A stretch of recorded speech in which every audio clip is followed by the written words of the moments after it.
ஆசீர்வாத கன்மலை ஐக்கிய ஊழியங்கள் வழங்கும் நித்திய கன்மலை வெளிச்சம். ஆண்டவரும் இரட்சகருமாகிய இயேசு கிறிஸ்துவின் நாமத்தினாலே இந்த நாட்களிலே ஆசீர்வாத கன்மலை ஐக்கிய ஊழியத்தின் சார்பாக இந்த கடைசி காலத்தில் ஆண்டுடைய வருகையை நாம் எதிர்நோக்கி காத்திருக்கிறோம். இந்த கடைசி நாட்களில் ஒரு எழுப்புதலுக்காக கர்த்தருடைய வருகைக்காக காத்திருக்கிற பிரியமானவர்களே, இரட்சிப்பின் சுவிசேஷத்தை குறித்தும் ராஜ்யத்தின் சுவிசேஷத்தை குறித்தும் கர்த்தருடைய வருகையின் நீதியை குறித்தும் நாம் பிரசங்கிக்க வேண்டிய, கைக்கொள்ள வேண்டிய, ஆயத்தப்பட வேண்டிய இந்த கடைசி நாட்களிலே உங்களை சந்திப்பதிலே மிகுந்த மகிழ்ச்சி அடைகிறேன். கர்த்தருடைய நாமத்தினாலே உங்களுக்கு வாழ்த்துதலையும் சந்தோஷத்தையும் தெரிவித்துக் கொள்கிறேன். கர்த்தருடைய நாமம் மகிமைப்படுவதாக. பிரியமானவர்களே, இந்த நாட்களில் கன்மலையின் வெளிச்சம் என்று சொல்லி இதோ வேதாகமத்திலே இந்த கடைசி கால எழுப்புதலுக்காக ஆண்டவர் பழைய ஏற்பாட்டிலிருந்து புதிய ஏற்பாட்டில் உள்ள ஒவ்வொரு பாத்திரங்களையும் ஒவ்வொரு இடத்திலே பயன்படுத்தி தேவனுடைய ராஜ்யத்தை கட்டவும், அவர் நீதியை குறித்து பிரசங்கிக்கவும், தீர்க்க தரிசனம் உரைக்கவும், தேசத்தில் உள்ள இஸ்ரவேல் தேசத்துடைய 12 கோத்திர பிதாக்களை மாத்திரமல்ல, அநேகரிலே இந்த வேதாகமத்திலே குறிப்பிட்டிருக்கிறதை நாம் பார்த்திருக்கிறோம். பிரியமானவர்களே, இந்த நாட்களில் ஆண்டவர் உங்களை பார்த்து சொல்லுகிற வார்த்தையானது, இது இந்த கடைசி கால எழுப்புதலுக்காக, இந்த கடைசி கால ராஜ்யத்துக்காக உங்களையும் என்னையும் கர்த்தர் தெரிந்திருக்கிறார். இதை கேட்டுக்கொண்டிருக்கிற அருமையான தேவ பிள்ளையே, நாம் கடந்த நாட்களிலே ஈசாக்கு என்ற ஒரு பாத்திரத்தை குறித்து பார்க்கிற பொழுது, ஈசாக்கு என்று சொன்னால் சந்தோஷம், பயபக்திக்குரியவர், பரிசுத்தமானவர் என்று சொல்லப்படுகிறது.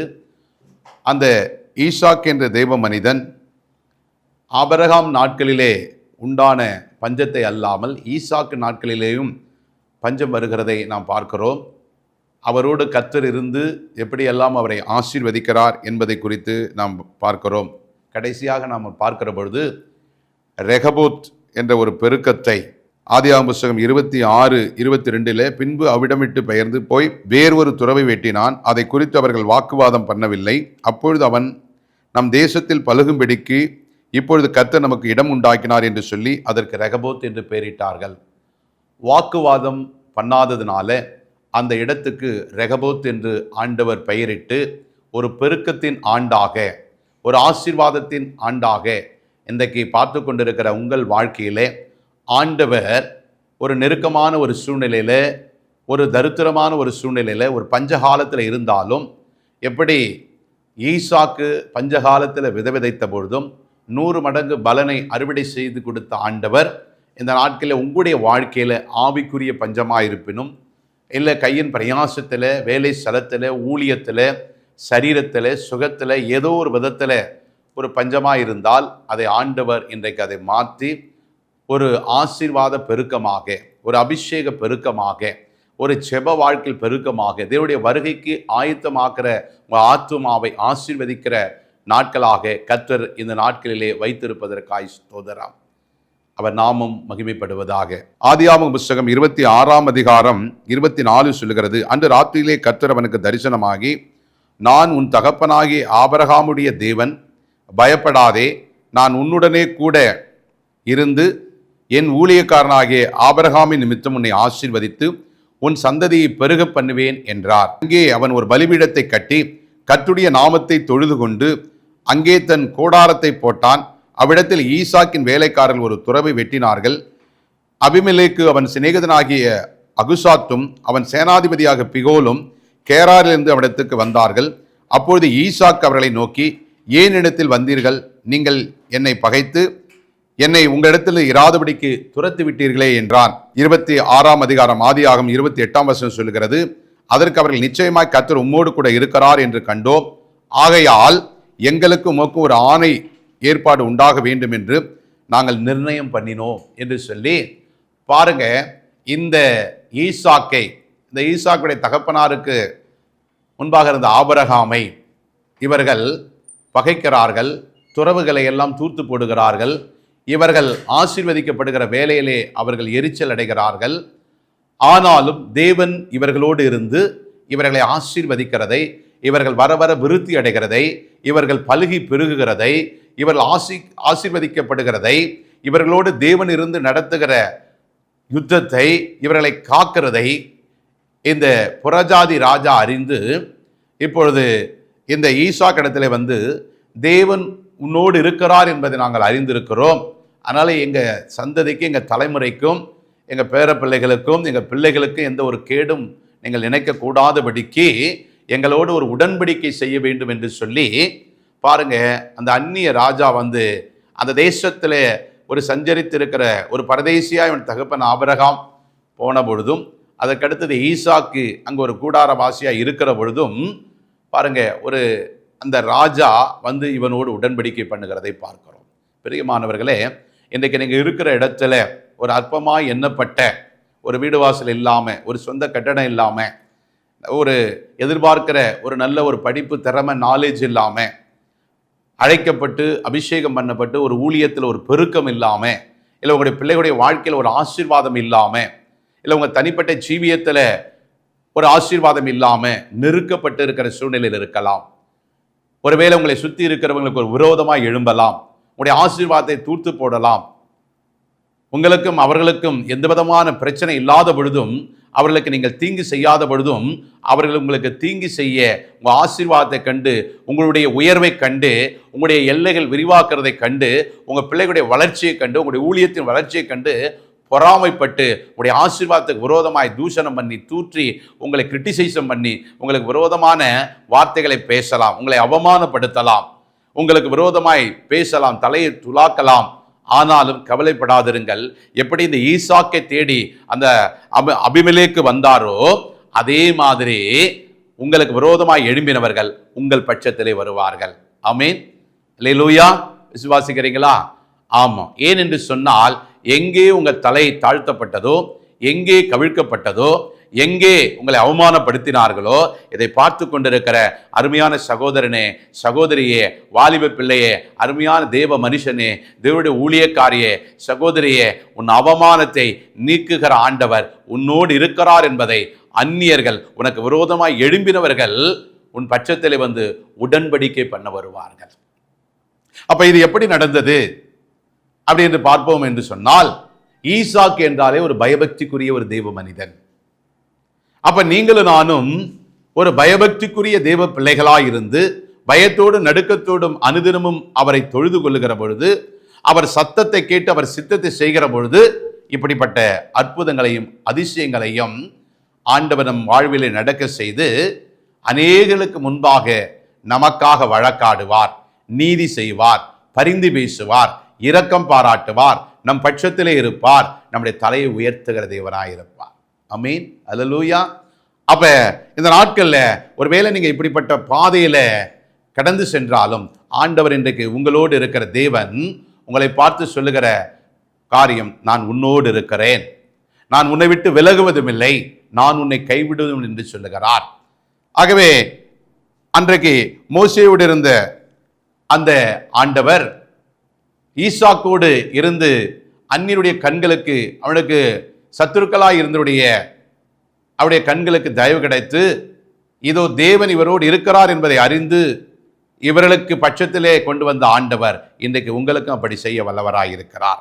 அப்ப ஈசாக்கை போல நீங்களும் நானும் அனுதினமும் தேவனோடு உறவிலே அதிகமாய் இருக்க வேண்டும்.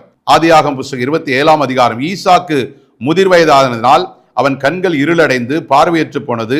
அவன் தன் மூத்த குமாரனாகி ஏசாவை அழைத்து, என் மகனே என்றான். அவன் இதோ இருக்கிறேன் என்றான். 2வது வசனம், அப்பொழுது அவன், நான் முதிர் வயதானேன், என் மரணம் இன்ன நாளிலே என்று அறியேன். ஆகையால் நீ உன் ஆயுதங்களாகிய உன் அம்பார தூணியும் உன் வில்லையும் எடுத்துக்கொண்டு வனத்துக்கு போய் எனக்காக வேட்டையாடி, 4வது வசனம், அதை எனக்கு பிரியமாயிருக்கிற ருசியுள்ள பதார்த்தங்களை சமைத்து நான் புசிக்கவும் நான் மரணமடையும் முன்பே என் ஆத்துமா உன்னை ஆசீர்வதிக்கும் இடத்திலே கொண்டு வா என்றார். பிரியமானவர்களே, இந்த நாட்களில் ஈசாக்குக்கு ஏசா என்ற ஒரு மகனையும் யாக்கோபு என்ற 2 பிள்ளைகள் இருக்கிறதை பார்க்கிறோம். இந்த ஈசாக்கு பயபக்திக்குரியவர். இந்த ஈசாக்கு தோன்றின இடத்தெல்லாம், துறவு தோன்றின இடத்திலெல்லாம் நீரூற்று புறப்பட்டது. இந்த ஈசாக்கு ஆபிரகாமை காட்டிலும் ஆண்டவரிடத்தில் பரிசுத்தமான வாழ்க்கை வாழுகிறதை பார்க்கிறோம். இந்த ஈசாக்கு இப்ப முதிர் வயதாகிறது. ஈசாக்கும் ரெபேக்காலும் ஆண்டவருக்கு பிரியமாயிருந்து வாழ்கிறதை பார்க்கிறோம். இவருடைய வாழ்க்கையில் நடக்கிற காரியங்களை பார்க்கிறோம். இந்த ஈசாக்கு இப்போ முதிர் வயது ஆகிற பொழுது திருமணமாகி பிள்ளைகள் பிறந்து முதிர் வயது ஆகிறது. இப்போ 2 பிள்ளைகள், ஒன்று ஏசா, இன்னொருவர் யாக்கோபு. இப்போ இந்த 2 பிள்ளைகளில் மூத்த பிள்ளைகளுக்கு சேஷ புத்திர பாக்கியத்தை கொடுக்கணும். மூத்த பிள்ளைகளுக்கு எப்பயுமே யூத கலாச்சாரத்தின்படி, இஸ்ரவேலுடைய கோத்திரத்தின்படி பார்த்தீங்கன்னா மூத்த பிள்ளைகளுக்கு ரெட்டிப்பான ஒரு நன்மையை கொடுப்பார்கள், 2 பங்கு. அப்போ இப்போ பிறப்பின்படி மூத்தவனாகிய ஏசாவை ஆசீர்வதிக்க தன்மேல் இருக்கிற அந்த அபிஷேகத்தை, அழைப்பை, தன்மேல் இருக்கிற ஆசீர்வாதத்தை அந்த குடும்பத்தினுடைய மூத்த மகனாகிய ஏசாவுக்கு வழங்க ஈசாக்கு ஆசீர்வதிக்க விரும்புகிறார். இப்போ அதற்காக தன் ஆத்துமா அவர்களே சந்தோஷப்பட அந்த ஆத்துமாவுக்கு நல்ல வனத்திலே போய் வேட்டையாடி நல்ல பதார்த்தங்களை சமைத்து அதை புசித்து சாப்பிட்டு தன்னுடைய ஆவி ஆத்துமா சரீரத்திலிருந்து அவனை ஆசீர்வதித்து தன் மேல் இருக்கிற ஆசீர்வாதத்தை தன் பிள்ளையின் மேலே, சந்ததி மேலே கொண்டு வர அவன் பிரயாசப்பட்டு பேசுகிற பொழுது அதை ரெபேக்காள் கவனிக்கிறாள். இப்போ பாருங்க, இந்த யாக்கோபு இளையவன், ஏசா மூத்தவன். இதை கேட்டுக்கொண்டிருந்த ரெபேக்காள் என்ன செய்கிறாள்? அவன் வனத்துக்கு போய் அதை கொண்டு வருவதற்கு முன்பாக தன்னுடைய இளைய மகனாகிய யாக்கோபுக்கு அதை பெற்றுக் கொடுக்க ரெபேக்காள் அங்கே யாக்கோபிடத்தில் சொல்லுகிற பொழுது அதை அவன் கவனமாய் கேட்கிறதை நாம் வாசிக்கிறோம். கவனமாய் கேட்டு தன் தாய் தனக்கு என்னென்ன கற்பித்தாலோ அதன்படியே செய்கிறதை பார்க்கிறோம். நீங்க ஆதியாகமம் புத்தகம் 27ஆம் அதிகாரம், அவன் போய் அவைகளை பிடித்து தன் தாயினிடத்திலே கொண்டு வந்தான். அவனுடைய தாய் தன் தகப்பனுக்கு பிரியமானபடி ருசியுள்ள பதார்த்தங்களை சமைத்தாள். பின்பு ரெபேக்காள் வீட்டிலே தன்னிடத்தில் இருந்து தன் மூத்த மகனாகிய ஏசாவின் நல்ல வஸ்திரங்களை எடுத்து தன் இளைய மகனாகிய யாக்கோபுக்கு உடுத்திவித்து 16-17 வாசிக்கிற பொழுது அந்த வெள்ளாட்டுக்குட்டின் தோலை அவன் கைகளிலேயும் ரோமமில்லாத அவன் கழுத்திலேயும் போட்டு தான் சமைத்த ருசியுள்ள பதார்த்தங்களையும் அப்பங்களையும் தன் குமாரனாகிய யாக்கோபின் கையிலே கொடுத்தாள். 18 அவன் தன் தகப்பனிடத்தில் வந்து தன் தகப்பனே என்றான். அதற்கு அவன், இதோ இருக்கிறேன், நீ யார் என் மகனே என்றான். இப்ப தன் தாய் ஏசா எப்படியெல்லாம் செய்து கொண்டு வருவானோ அப்படியெல்லாம் செய்து கொடுத்து இப்ப ஏசாவை போல ஈசா கணத்தில் யாக்கோபை அனுப்புகிறாள். அப்ப 19ஆம் வசனம் சொல்லும் பொழுது, அப்பொழுது யாக்கோபு தன் தகப்பனை நோக்கி, நான் உமது மூத்த மகனாகிய ஏசா, நீர் எனக்கு சொன்னபடியே செய்தேன். உம்முடைய ஆத்துமாவை என்னை ஆசீர்வதிக்கும்படி நீர் எழுந்து உட்கார்ந்து நான் வேட்டையாடி கொண்டு வந்ததை புசியும் என்றான். இப்ப பாருங்க, மூத்த மகனாகிய ஏசாவுக்கு வரவேண்டிய ஆசீர்வாதத்தை இளைய மகனாகிய யாக்கோபு தன் தாயினுடைய ஒத்தாசையினுடன் அதை அபகரித்துக் கொள்ளுகிறான். இப்ப இந்த இடத்துல பாருங்க, ஈசாக்கு கேட்கிறார், மகனே நீ யார் என்று கேட்கிறார். ஏன்னா முதிர்ந்த வயது உள்ளதுனால அவருக்கு பார்வை சற்று குறைவா இருக்கிறது. அப்ப அதனால இந்த வருகிறது பேசுகிறவர் யாக்கோபு என்று அவருக்கு அறியவில்லை. மகனே நீ யார் என்று கேட்கிற பொழுது அவன் சொல்லுகிறான், நான் தான் மூத்த மகனாகிய ஏசா என்கிறான். அங்கே அவன் பொய் சொல்லுகிறதை பார்க்கிறோம். அந்த காரியத்துக்கு அவன் தாய் உடந்தையாக இருக்கிறதை பார்க்கிறோம். பிரியமானவர்களே, இதிலிருந்து நீங்களும் நானும் என்ன அறிந்து கொள்ள வேண்டும்? நம்முடைய தேவன் உண்மையுள்ள தேவனாய் இருக்கிறார். ஏன்னா வசனம் சொல்கிறது, உண்மையுள்ள மனுஷன் பரிபூர்ண ஆசீர்வாதம் பெறுவான் என்று திருவசனம் நமக்கு சொல்லிக் கொடுக்கிறதை பார்க்கிறோம். அப்ப ஏன் ஒரு தாய் தன் மகனை இப்படியாய் நடத்துகிறாள் என்று சொன்னால், இப்ப பாருங்க, இந்த ஏசா இப்ப வன வேட்டையாடி திரும்ப வர வேண்டும். அதற்கு முன்பாக இவன் போய் தன் தகப்பனிடத்தில் இருக்கிற ஆசீர்வாதத்தை தன்னுடைய மூத்த சகோதரனுடைய அந்த ஆசீர்வாதத்தை பெற்றுக்கொள்ள தந்திரமாய் பெற்றுக்கொள்ளுகிறதை நாம் பார்க்கிறோம். அப்ப நீ யார் என்று உடனே இவன் பாருங்க, தன் தகப்பனாகிய ஈசாக்கிடத்துல நான் மூத்த மகனாகிய ஏசா என்று இவனால் துணிகரமாய் சொல்லுகிறான். அப்ப சொல்லி அந்த ஆசீர்வாதத்தை தன் சிரசின் மேலே தன்னுடைய தகப்பன் அதையெல்லாம் புசித்து திராட்சை பருகி அந்த ஆத்மாவிலும் ஆவி ஆத்மா சரீரத்திலும் முழு இருதயத்தோடு என்ன பண்ணிறான், மூத்த மகனாகிய ஏசாவின் மேலிருந்த அந்த கொடுக்க வேண்டிய அந்த ஆசீர்வாதத்தை இளைய மகனாகிய யாக்கோபுக்கு வைத்து விடுகிறதை பார்க்கிறோம். இப்ப திரும்ப ஏசா வருகிறான். ஏசா வந்து தன் தகப்பன் சொன்னது மாதிரி அதையெல்லாம் சமைத்து இங்கே கொண்டு வந்து அவன் தகப்பனத்திலே கொடுக்க அவன் வருகிறான். அப்பொழுது அவனுக்கான ஆசீர்வாதம் இல்லை. பின்பு நீ யார் என்று கேட்கிறான். அப்பொழுது அவன் சொல்லுகிறான், நான் தான் ஏசா என்று சொல்லுகிறதை நாம் வாசிக்கிறோம். அப்ப அவன் கலங்கி திடுக்கிட்டு மிகவும் வியாகுலப்பட்டு என்ன சொல்றான், இப்பதானே நீ வந்த, நான் உன்னதானே ஆசீர்வதிச்சேன் அப்படின்னு சொன்ன பொழுது, நான் அல்ல, நடந்த சங்கதிகளை நாம் வேதத்திலே வாசிக்கிறோம். அப்ப தன்னுடைய ஆசீர்வாதத்தை இந்த யாக்கோபு திருடி கொள்ளுகிறான், அதை தன்னிடத்தில் பறித்து கொள்ளுகிறான் என்பதை அறிந்து ஏசா மிகவும் வேதனைப்பட்டு மிகவும் கவலைப்பட்டு, ஒரு ஆசீர்வாதமாவது எனக்கு நீர் வைக்கக்கூடாதா இல்லையா என்று கேட்கிற பொழுது, நான் எல்லாத்தையும் அவனை கைகளினால் ஆசீர்வதித்து விட்டேனே என்று சொல்லுகிறதை பார்க்கிறோம். பிரியமானவர்களே, இந்த நாட்களில் உங்களுக்கு வரவேண்டிய பங்கு இருக்கும், ஊழியத்தில் வரவேண்டிய கனம் இருக்கும், உங்கள் குடும்பத்துக்கு வரவேண்டிய சொத்து இருக்கும், உங்களுக்கு வரவேண்டிய நியாயமான ஆசீர்வாதம் இருக்கும், உங்களுக்கு வரவேண்டிய நல்ல ஒரு அடிப்படையான நல்ல வாழ்க்கை இருக்கும், நல்ல கற்பத்தின் கனி இருக்கும், இன்னும் எத்தனையோ ஆசீர்வாதங்கள் உங்களுக்கென்று பிரத்யட்சமாய் பரலோகம் வைத்திருக்கும்.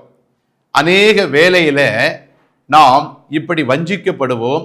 சகோதரர்களால, சத்துருக்களினால, பொல்லாத மனிதர்களினால நாம் என்ன பண்ணுவோம், ஆசீர்வாதத்தை இழக்க நேரிடும். ஏனென்று சொன்னால், இந்த காரியத்தை கேட்டவுடனே ஏசாவுக்கு மிகுந்த கோபம் வருகிறது. என்ன சொல்லுவான், முதல்ல அது மாதிரி தான், ஒருவேளை பைத்தும் கூழுக்காக பசியாக இருந்த பொழுது, இந்த வேட்டையாடி வருகிற பொழுது பார்த்தீங்கன்னா அவன் மிகுந்த களைப்போடு வருவான். இந்த சூழ்நிலையில் அந்த பைத்தங்கூழை அவன் கேட்கிற பொழுது, என்னுடைய சேஷ்ட புத்திர பாக்கியத்தை எனக்கு கொடு, அப்போதான் நான் அந்த ஆகாரத்தை தருவேன் என்று சொன்ன பொழுது, அவனே விடாய்த்து சோர்ந்து போய் பசியோடு வந்ததுனால, அப்போ ஏசா என்ன சொல்லுவான்னா, நானே சாக கிடக்கிற நிலைமையில் இருக்கிறேன், பசியோடு இருக்கிறேன், காதடைத்து இருக்கிறேன். அப்போ அந்த வேளையில் நான் இந்த ஆசீர்வாதத்தை வச்சு என்ன பண்ண போகிறேன்னு சொல்லி தன் மேல் இருக்கிற அந்த சேஷ்ட புத்திர பாக்கியத்தை, அந்த மூத்த குமாரனாகிய இருக்கிற அந்த விசேஷமான அபிஷேகத்தை, ஆசீர்வாதத்தினுடைய அதனுடைய மகிமையை, அதனுடைய வல்லமையை, அதன் மேல் இருக்கிற கனத்தை அவன் அறியாததுனால என்ன பண்ணுகிறான், தன் சகோதரனாகிய யாக்கோபிடத்தில் அதை விற்று போடுகிறான். ஒருவேளை பைத்தங்குழுக்காக தன் மேலிருந்த மூத்த சகோதரனாகிய ஆண்டவராகிய இயேசு கிறிஸ்து மேலிருந்த குமாரனாகிய கிறிஸ்துவுடைய அந்த சேஷ புத்திர பாக்கியம் என்று சொல்லப்படுகிற மிக விலையேறப்பட்டதாய் மதிக்கக்கூடியதை அற்பமான இந்த சரீரத்துக்காக விற்று போடுகிற பொழுது, அப்போ தேவனுடைய இருதயம் எப்படி வேதனைப்பட்டு இருக்கும் யோசிச்சு பாருங்க. இன்றைக்கு அருமையான பார்த்து கொண்டிருக்கிற தேவனுடைய பிள்ளையே, தேவனுடைய குமாரர்களே, குமாரத்தைகளே, அருமையான ஊழியக்காரர்களே, இன்றைக்கு நம்முடைய இந்த உலகத்தில் ஒரு அற்பமான சந்தோஷத்துக்காக, ஒரு யூடியூபுக்காக, ஒரு உலகத்துடைய இச்சைக்காக, ஒரு பணத்துக்காக, ஒரு பதவிக்காக, இல்லை ஏதோ ஒரு ஆசீர்வாதத்துக்காக, உலகத்தினுடைய தேவைகளுக்காக, ஒரு கட்டடத்துக்காக நம்ம என்ன பண்ணிடுவோம், நம்ம மேல இருக்கிற அழைப்பையும் அபிஷேகத்தையும் விட்டுடுவோம். இந்த பாருங்க, தேசத்தில் தேர்தல் சமயம் வருகிற பொழுது சில ஊழியர்கள் என்ன பண்ணுவாங்கன்னா, கட்டடத்துக்காக, சில ஊழியத்துடைய தேவைக்காக, தன்னுடைய குடும்ப தேவைக்காக என்ன பண்ணிடுவாங்கன்னா, சத்துரு 5 வருடத்துக்கு ஒரு முறையாக இப்படி அந்த நாட்கள் வருகிற பொழுது சில பரிதானங்களை கொடுத்து, சில உதவிகளை செய்கிறேன் என்று சொல்லி என்ன பண்ணிடுவாங்க, அவர்கள் பக்கமாய் திருப்பி விடுவார்கள். அப்பொழுது அந்த ஊழியக்காரர்களுக்கு தெரியணும், இது சத்துரு நமக்கு வைக்கிற கண்ணி. ஏன் தெரியுமா, வானத்தையும் பூமியும் உண்டாக்கின சர்வ வல்லமையுள்ள கர்த்தர் தேவன் நம்மோடு இருக்கிறார். நமக்கு எந்த தேவையாக இருந்தாலும் பரலோகத்தில் இருக்கிற தேவனை நோக்கி பார்க்க வேண்டுமே தவிர இந்த உலகத்துள்ள மனிதனுடைய கரங்களிலே நோக்கி நாம் போகக்கூடாது. அப்படிதான் சத்துரு சில காலங்களில் நமக்கு சில தேவை வருகிற பொழுது, சில உதவிகள் தேவைப்படுகிற, பண தேவைகள் தேவைப்படுகிற பொழுது, இல்லை இடம் தேவைப்படுகிற பொழுது, சில உதவிகள் தேவைப்படுகிற பொழுது நம் வானத்தை நோக்கி பார்த்து செபிக்க வேண்டும். அப்பொழுது தேவன் மனிதர்களை கொண்டு எழுப்பி செய்வார். அப்போ அதை பெற்றுக்கொள்ளுகிற பொழுது நமக்கு ஒரு சமாதானம் இருக்கும், சந்தோஷம் இருக்கும். ஆனால் சத்துரு என்ன பண்ணுவானா, எப்படியாவது பாவம் செய்ய வைத்து நம்முடைய அபிஷேகத்தை நம்மை விட்டு இழக்க செய்து நம்மிடத்தில் இருக்கிற தேவனை நம்மிடத்தில் தள்ளுவதற்காக ஏதாவது ஒரு வழியில தேவனுக்கு விரோதமாக எழ செய்வான். அதனால தான் இப்படிப்பட்ட சமயத்தில் ஊழியர்களாகிய நாம் கவனமாக இருக்க வேண்டும். அது மாத்திரமல்ல, நீங்கள் ஒரு வேலை செய்கிறீங்க, ஒரு கம்பெனியில் ஒரு பொறுப்பில் இருக்கிறீங்க, மேலே மேலே ஒரு பதவி உயர்வு வருகிற பொழுது பார்த்தீங்கன்னா குறுக்கு வழியிலே பதவி உயர்வு பெறுவதற்காக, வேறு ஏதோ ஒரு இழிவான ஆதாயத்தை பெறுவதற்காக, ஒரு பேர் புகழ் பெறுவதற்காக கர்த்தருக்கு விரோதமாக இன்னொருத்தருக்கு வரவேண்டிய அந்த பதவி உயர்வை நமக்கு கொடுப்பதற்காக சத்துரு தந்திரமாக என்ன பண்ணுவான், தேவன் நியமித்த பாதையை விட்டு வேறு ஒரு குறுக்கு வழியில் அதை பெற்றுக்கொள்ள நம்ம எத்தனிக்கிற பொழுது, நமக்காக அப்படி ஒரு சூழ்நிலை வருகிற பொழுது நம்ம ஆண்டவரிடத்திலே கேட்டு, ஏன்னா பரலோகத்திலிருந்து வராத எதுவும் பாவம். அது எதுவாக இருந்தாலும் சரி, ஊழியமாக இருக்கலாம், நீங்கள் வேலை செய்கிற இடத்துல பதவி உயர்வாக இருக்கலாம், இல்லை நீங்கள் செய்கிற தொழிலில் வருமானமாக இருக்கலாம், இல்லை உங்கள் குடும்பத்தில் வருகிற ஒரு சந்தோஷ சமாதானமாக இருக்கலாம், இல்லை நீங்கள் சவதரிக்கிற பொருளாக இருக்கலாம், இல்லை உங்களுடைய சபையின் ஊழிய காரியத்தில் ஆத்துமாக்களாக இருக்கலாம். இன்னொரு சபைக்கு போக வேண்டிய ஆத்துமாக்களை, இன்னொரு ஊழியத்துக்கு போக வேண்டிய ஆத்துமாக்களை திருடுவது பாவம். இன்னொருத்தர் கண்ணீரின் முழங்காலில் பெற்றெடுத்த பிள்ளைகளை, அவர்கள் மூலம் வருகிற ஆசீர்வாதத்தை திருப்புவதற்காக சில ஊழியர்கள் இப்படி அவர்களை தன் பக்கமாய் திருப்பி வசப்படுத்திக் கொள்வது பாவம். ஏனென்றால் அது பரலோகத்திலிருந்து வராது, நம்முடைய மாம்சத்தினால, நம்முடைய சுய இச்சையினால் இழுக்கப்படுகிறது. ஆகவே நாம் பரலோக தேவனை பார்க்கிற பொழுதுதான் நமக்கு பரிசுத்தமான நன்மையான ஈவு நமக்கு கிடைக்கும். பிரியமானவர்களே, இதை பார்த்து கொண்டு இருக்கிறவங்க வாழ்க்கையில் இந்த கடைசி காலத்தில் தேவனுடைய ராஜ்யத்துக்கும் நீதியும் குறித்து பிரசங்கித்து அதன் மூலமாய் நீங்கள் ஆசீர்வதிக்கப்பட்டு நீங்களும் நானும் ரட்சிக்கப்பட்டு தேவனுடைய ராஜ்யத்துக்காக காத்திருக்கிறது போல, தேவனுடைய வருகைக்கு காத்திருக்கிறது போல, உங்களுடைய வட்டாரத்தில், உங்களுடைய பகுதியில், உங்கள் வேலை ஸ்தலத்தில், உங்கள் ஊழியத்தில், உங்களை சுற்றி இருக்கிற அநேக பகுதியில் இருக்கிற பிள்ளைகளை தேவன் பக்கமாய் நீங்கள் திருப்ப வேண்டும். அதற்காகத்தான் கர்த்தர் இப்படிப்பட்ட உத்தியோகத்தை, இப்படிப்பட்ட ஊழியத்தை, இப்படிப்பட்ட குடும்பத்தை, இப்படிப்பட்ட தெருக்களை, இப்படிப்பட்ட உங்களுக்கான உள்ளார்ந்த அநேக தாளந்துகளை, திறமைகளை கர்த்தர் கொடுத்திருக்கிறார். பிரியமானவர்களே, இந்த நாட்களை இதை கேட்டுக்கொண்டிருக்கிற நீங்கள் யாவரும் எப்படி இந்த ஏசாவுடைய ஆசீர்வாதத்தை ஒருமுறை யாக்கோபு தன்னுடைய ஒரு உலகத்தினுடைய ஆகாரத்தை கொடுத்து ஏமாற்றி பெற்றுக்கொண்டான். மறுமுறை தன் தகப்பனிடத்தில் நான் தான் ஏசா என்று பொய் சொல்லி அவனுக்கு வர வேண்டிய ஆசீர்வாதத்தை அவன் திருடிக்கொள்கிறான். மூன்றாவதாக, நீங்கள் அப்படி செய்தவன் ஏசா கேள்விப்பட்ட உடனே இப்படி 2 காரியங்களை எனக்கு அநீதி இழைத்தான் என்று சொல்லி அவனை நான் என்ன பண்ணுவேன், கொல்லாமல் விடமாட்டேன் என்று சொல்லி அவனுக்கு விரோதமாய் எழும்பின போது அவன் தாய் என்ன பண்ணுகிறா, தன்னுடைய சகோதரனிடத்துக்கு யாக்கோபை அனுப்புகிறதை பார்க்கிறோம். அப்போ பரத்திலிருந்து வராத எந்த ஆசீர்வாதமும் மரணத்துக்கு ஒப்பாய் இருக்கிறது, பாவத்துக்கு ஒப்பாய் இருக்கிறது. அது பாதாளத்திலே கொண்டு போய் நம்ம விட்டுவிடும். அது மாத்திரமல்ல, அது மற்றவர்களுக்கு கெடுதலாயும் நமக்கு நன்மையாய் இருக்கிற பொழுது அது தேவனால் கொடுக்கப்பட்டதாய் இருக்காது. ஆகவேதான் அவ்வளோ கோபமாக இருக்கிற பொழுது தன்னுடைய சகோதரனாகிய லாபானிடத்தில் அவனை அனுப்பி சில நாட்கள் அங்கே தங்கியிருக்க செய்து அங்கே காரியத்தை எல்லாம் நாம் பார்க்கிறோம்.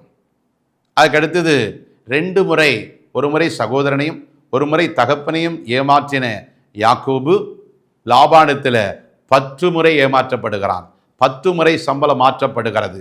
அருமையான தேவனுடைய பிள்ளையே, தேவனுடைய ஊழியக்காரியே, வாலிபனே, வாலிப மகளே, பார்த்து கொண்டுகிற தேவனுடைய பிள்ளைகளே, நீங்கள் ஒருவரை ஏமாற்றினால் 10 முறை அதற்கு நீங்கள் என்ன பண்ணணும், திருப்பி கொடுக்க வேண்டியது இருக்கும். அதனால தான் வசனம் சொல்லுகிறது, எதை விதைக்கிறீர்களோ அதையே அறுவடை செய்வீர்கள். நன்மை விதைத்து பாருங்கள், நன்மை அறுவடை செய்வீர்கள். ஒருவர்களை உற்சாகப்படுத்தி பாருங்கள், உற்சாகம் பெறுவீர்கள். ஒரு இடத்தில் அன்பை விதைத்து பாருங்கள், அன்பை பெறுவீர்கள். ஒரு இடத்தில் சத்தியத்தை விதையுங்கள், சமாதானத்தை விதையுங்கள், நீதியை குறித்து பிரசங்கிங்கள், ராஜ்யத்தை குறித்து சொல்லுங்கள்.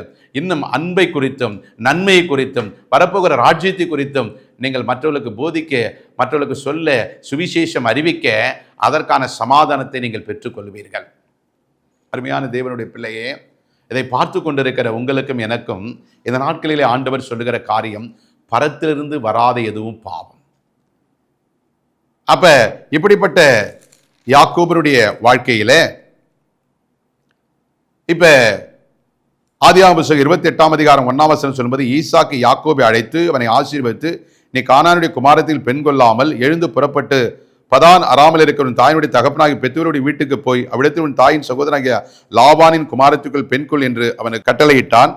சர்வ வல்லமையுள்ள தேவன் உன்னை ஆசீர்வதித்து நீ பல ஜனக்கூட்டமாகும்படி உன்னை பலுகவும் பெருகவும் பண்ணி, தேவன் ஆபிரகாமுக்கு கொடுத்ததும் நீ பரதேசிய தங்குதமான தேசத்தை நீ சுதந்திரித்துக் கொள்ளும்படி ஆபிரகாமுக்கு அருளிய ஆசீர்வாதத்தை உனக்கும் சந்ததிக்கு அருள்வாராக என்று சொல்லி ஈசாக்கு யாக்கோபை அழைத்து ஆசீர்வதித்து அனுப்புகிறதை பார்க்கிறோம். கோலும் ஒரு கையுமாக போன யாக்கோபு திரும்ப எல்லாவற்றையும் சவதரித்து தன்னுடைய சொந்த தேசத்துக்கு திரும்புகிற பொழுது இரு பரிவார கூட்டங்களோடு வருகிறார்.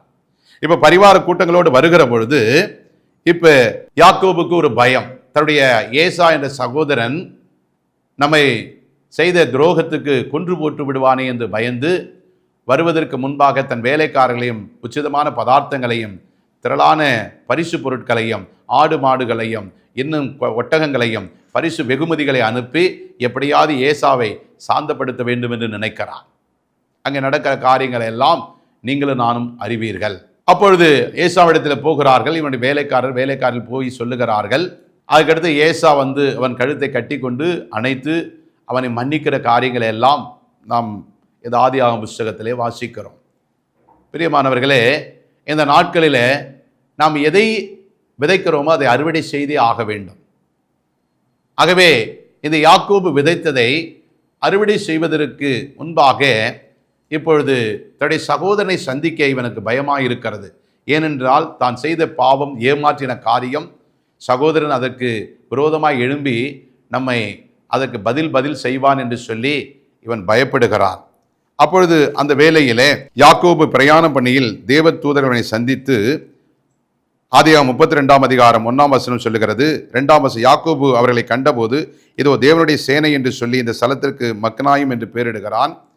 அப்படி ஆபிரகாம் யாக்கோபு தொடர்ந்து அந்த சேனைகளை கூட்டிக் கொண்டு அவன் அந்த இடத்துல வருகிற பொழுது பார்த்தீங்கன்னா, ஏசாவுக்கு எதிர்கொண்டு அவனை மேற்கொள்ள முடியாது அவன் பயப்படுகிற காரியத்தை நாம் பார்க்கிறோம். அது மாத்திரமல்ல, ஆதியாகமம் 32ஆம் அதிகாரம் 9ஆம் வசனம் சொல்லுங்க, பின்பு யாக்கோபு தன் தகப்பனாகிய ஆபிரகாமின் தேவனும் என் தகப்பனாகிய ஈசாக்கின் தேவனமாய் இருக்கிறவரே, உன் தேசத்துக்கும் இனத்தாரத்துக்கும் திரும்பி போ, உனக்கு நன்மை செய்வேன் என்று என்னுடன் சொல்லி இருக்கிற கர்த்தாவே.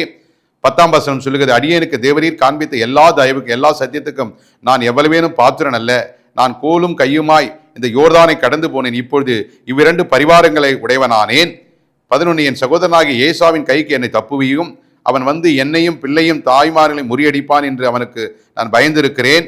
12ஆம் வசனம், தேவரீரோ நான் உனக்கு மெய்யாகவே நன்மை செய்து உன் சந்தையை எண்ணி முடியாத கடற்கரை மணலை போல மிக பெருக பண்ணுவேன் என்று சொன்னீரே என்றான். சொல்லி அப்பொழுது அவன் பயந்திருக்கிறதை பார்க்கிறோம். அப்ப அக்கறைப்படுத்துகிறான். தன்னுடைய பரிவார கூட்டங்களை தான் சவதரித்த எல்லாவற்றையும் அக்கறைப்படுத்திவிட்டு 32ஆம் அதிகாரம் 22ஆம் வசனத்தில், ராத்திரியிலே எழுந்து தன் 2 மனைவிகளும் தன் 2 பணிவிடைக்காரன் தன்னுடைய 11 குமாரை கூட்டிக் கொண்டு யாப்போக்கு என்ற ஆற்றின் கரையிலே அக்கறைப்படுத்தி அவளை சேர்த்து ஆற்றை கடக்க பண்ணி தனக்கு உண்டான யாவற்றையும் அக்கறைப்படுத்தினான். இப்ப யாக்கோபு தேவதூதனோடு போராடுகிறான். ரா முழுவதும் ஜெபிக்கிறான், போராடுகிறான். ஆனால் அவனை ஆசீர்வாதம் உண்டாகவில்லை. அப்பொழுது 28ஆம் வசனம், அப்பொழுது அவர், உன் பேர் என்ன? இனி யாக்கோபு எண்ணப்படாமல் இஸ்ரவேல் எண்ணப்படும், தேவனோடும் மனிதரோடும் போராடி மேற்கொண்டாயே என்று சொல்லி 29ஆம் வசனம், அப்பொழுது யாக்கோபு உம்முடைய நாமத்தை எனக்கு அறிவிக்க வேண்டும் என்று கேட்டான். அதற்கு அவர், நீ என் நாமத்தை கேட்பானேன் என்று சொல்லி அவனை அங்கே ஆசீர்வதித்தார். பிரியமானவர்களே, மாலை வேளையிலிருந்து அதிகாலை வரைக்கும் போராடுகிறான். இப்ப ஆண்டவர் கேட்கிறார், உன் பேர் என்ன? யாக்கோபு. யாக்கோபு என்றால் எத்தன், திருடன், ஏமாற்றுக்காரன் எல்லாம் சொல்லப்படுகிறது. அப்பொழுது எப்படி நான் உன்னை ஆசீர்வதிப்பேன்? இதை கேட்டுக்கொண்டிருக்கிற பிரியமான தேவ பிள்ளையே, இந்த நாட்களில் உனக்கு எகிப்தினுடைய காரியங்கள், உடைய ஜென்ம சுபாவங்கள், நீ ரட்சிக்கப்பட்டும் அதற்கான இன்னும் யாக்கோபை போல உன்னுடைய வாழ்க்கை இருக்கும் என்று சொன்னால், உடைய ஊழியம் இருக்கும் என்று சொன்னால், உனக்கு கொடுக்கப்பட்ட வேலை செல்லும் குடும்பத்தில் நீ உண்மையில்லாத இருப்பேர் என்று சொன்னால், கர்த்தர் உன்னை ஆசீர்வதிக்க முடியாது. இந்த நாட்களிலே ஆண்டவரிடத்தில் நீங்கள் ஒப்பு கொடுத்து, எனக்குள்ள இருக்கிற யாக்கோபு தன்மை மாறி